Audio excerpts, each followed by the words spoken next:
Aquí tenemos la segunda parte de los compresores. Esto es un compresor volumétrico de tipo Roots. Este compresor tiene dos rotores lobulares, este es uno de ellos y este es otro. Lo normal en este tipo de compresores es que externamente arrastremos uno de los rotores y dentro del propio compresor haya dos engranajes, uno en cada eje del rotor, que engranen entre sí y hagan el movimiento perfectamente coordinado, ya que cuando este gira a la derecha, este tiene que girar a la izquierda y tienen que hacer un movimiento perfectamente sincronizado para que la arista de contacto se vaya desplazando y no haya posibilidad de pérdidas entre el lado de baja presión, que en este caso es este, y el lado de alta presión, que es este. Este tipo de compresor se basa en un principio de funcionamiento completamente distinto a la manera de funcionar de un compresor centrífugo, que es el que utilizamos dentro de los turbocompresores. Esto es un compresor volumétrico que se basa en el principio de Pascal. Una manera de distinguirlos es que entre el lado de baja presión o aspiración y el lado de alta presión o impulsión siempre nos vamos a encontrar una barrera física, cosa que no ocurrirá en un compresor de tipo centrífugo. En un compresor de tipo centrífugo podríamos pasar perfectamente un cordón entre el lado de alta presión y el de baja presión. En este caso hay una barrera física. Y la manera de funcionar de este tipo de compresores es que aspiran un volumen de aire y ese volumen, a medida que este rotor va a ir girando hacia la derecha, ese volumen de aire lo va a obligar literalmente a pasar de una zona de baja presión a una zona de alta presión.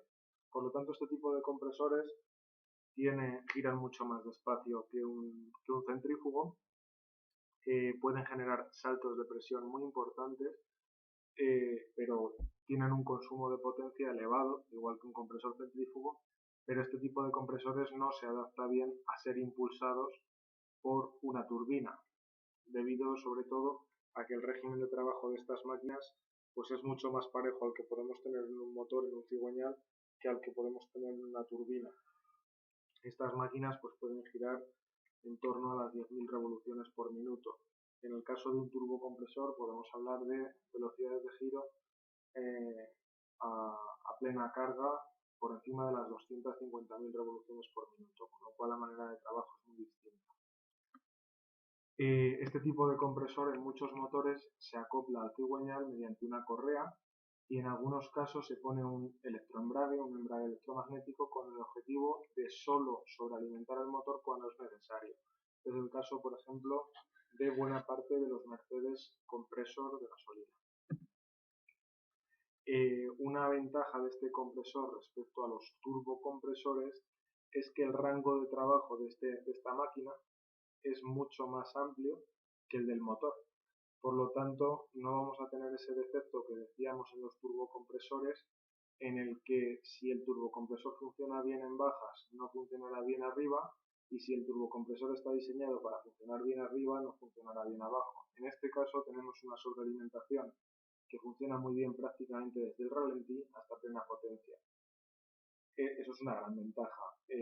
¿Cuál es el inconveniente y razón por la que esto no está muy extendido? Pues esto hay que moverlo típicamente desde el cigüeñal, por lo tanto supone una merma de potencia al motor que no es despreciable, y la mejora del rendimiento que típicamente conseguimos con un turbocompresor, pues en este caso normalmente el rendimiento sí que puede mejorar, pero no de manera sensible.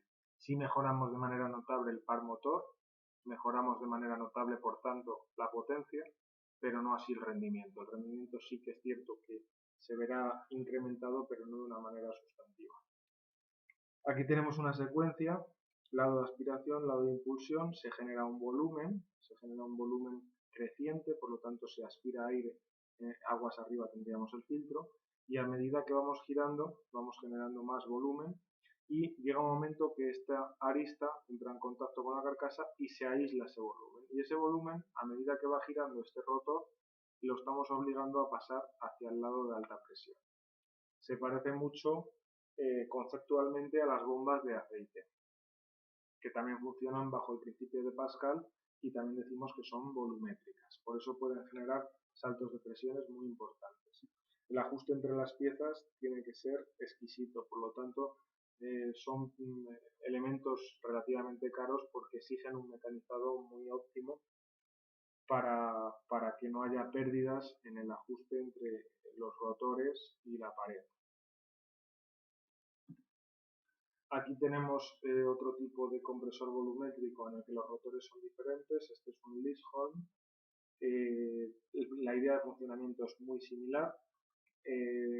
Tiene grandes similitudes con una bomba de engranajes y lo que hace pues es lo mismo. En este caso este rotor gira para acá y este gira para acá. Y lo que haría, bueno, no cuadran las flechas con el sentido de giro. Si este es el lado de aspiración y este es el lado de impulsión, necesariamente los rotores tienen que girar en este sentido. Este rotor de la izquierda tiene que girar en sentido horario y este rotor de la derecha tiene que girar en sentido antihorario, perdón. ¿Por qué?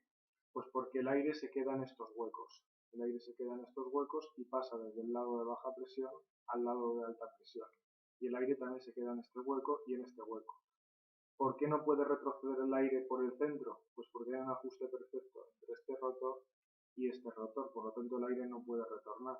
Como estas paredes ajustan perfectamente con la carcasa, todo el aire aquí encerrado no puede volverse hacia el lado de aspiración y necesariamente es obligado a pasar al lado de impulsión. Por lo tanto, estas flechas están dibujadas, o estas azules están mal dibujadas, o la verde y roja está mal dibujada. Alguna de las dos está mal dibujada. Y aquí tenemos otro compresor que fue muy popular, es el compresor tipo G, que fue utilizado por el grupo Volkswagen, y hoy en día pues en automoción prácticamente podemos decir que no tiene cabida, pero ha tenido un desarrollo espectacular en sistemas de aire acondicionado. Es un compresor muy utilizado para equipos de aire acondicionado. Prácticamente todos los equipos domésticos de tipo inverter equipan un aire acondicionado, un compresor de este tipo. Incluso los coches en los que el rendimiento del compresor es importante, hablo de coches eléctricos y coches híbridos, como puede ser el Toyota Prius, el compresor, que suele tener un accionamiento eléctrico en lugar de hacerlo por correa, utiliza un tipo G, que es muchísimo más eficiente de lo que sería un compresor de pistones al uso. En este caso el compresor tiene una espiral fija y una espiral que va montada sobre una excéntrica. Esa segunda espiral que va montada sobre una excéntrica lo que hace es que va cambiando el punto de contacto con la espiral fija, de manera que se genera una zona de succión y una zona de impulsión. Es un movimiento coordinado también y es necesario una mecanización muy fina porque una de las espirales no se mueve y la otra tiene que ir, digamos que, contactando con ella sin presionarla en exceso, pero también sin que haya fugas de gas. Como es una compresión bastante continua, pues el rendimiento es muy alto. El rendimiento de compresión es muy alto. Aquí tenemos un compresor que aparece mucho en la bibliografía, pero que en la práctica no se ha montado apenas nada o nada. La idea de funcionamiento de los compresores tipo Comprex se basa en el fenómeno pulsatorio que caracteriza a cualquier motor de combustión interna alternativo. Los motores de combustión interna alternativos tienen flujos pulsatorios tanto en la admisión como en el escape, relacionados con las aperturas de válvulas y los golpes de presión que se producen en el colector de admisión y en el colector de escape, y los fenómenos también de golpe de ariete como consecuencia de esas fluctuaciones en la presión.